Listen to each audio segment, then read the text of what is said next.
अजीज के बाद अपना सिरकिया में का कहली अपना सिरकिया में सैया हाँ आखिर दीदी गए का है गे आखिर दैयो गए। उस दिन जिस सत्संग में बाबा के देखता रहिए अपना दोनों मिल के देखला रहिए। अच्छा वह बाबा अपना सिरकिया में बैसा हुआ है। अब तो कहते सब लाठी जैसे यज्ञ लाठी लगा सांप को मार देवे। आखिर दीदी सभी गुरु बाबा है ओ क्या ना हो गुरु बाबा के इस सिरकिया में बैसा हुआ है। दिखा जल्दी जल्दी दिखा आखिर दैयो हे बाबा है बैसा हुआ है। क्या ना हो बाबा के ये सैया ये हो क्या ना ही गे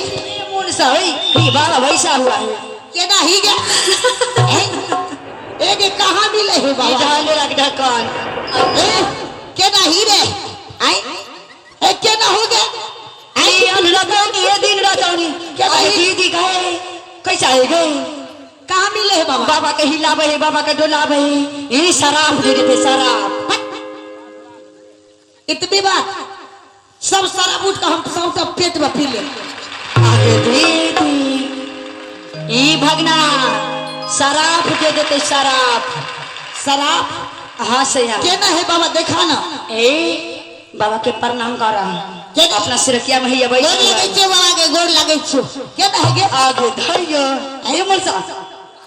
भगना करिया मनसा है ये हम ना देखे हो कोनो बाबा हुआ के इकर मुंह कान के नीमन लगे है। हमरो के एक बेर हम कट पावे छो एक हो गए ए कहां किछो मिले है गे बाबा बैसा हुआ है। के न गे ये सिरकिया में बैसा है ध्यान में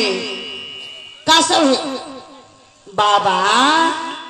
ध्यान में है ध्यान में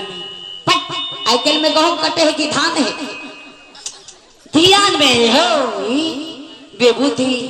बैसा हुआ उजर उजर बाबा है लंबा लंबा दाढ़ी है। अच्छा देखिए छो गोर सा बाप रे बाप दीपावली जी में घर द्वार ढो रहे ऐसे लगे चूना से जो ढो रहे गाछ वृक्ष में एक तू हमरा बुद्धू बना बहुगे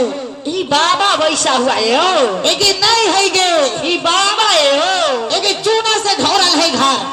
आगे भाई हम जाए छो ई समझ से जगावे ये हो ए बैसा आनंद भेल नगरी आनंद भेल नगरी आनंद भेल आनंद भेल नगरी आनंद भेल नगरी आनंद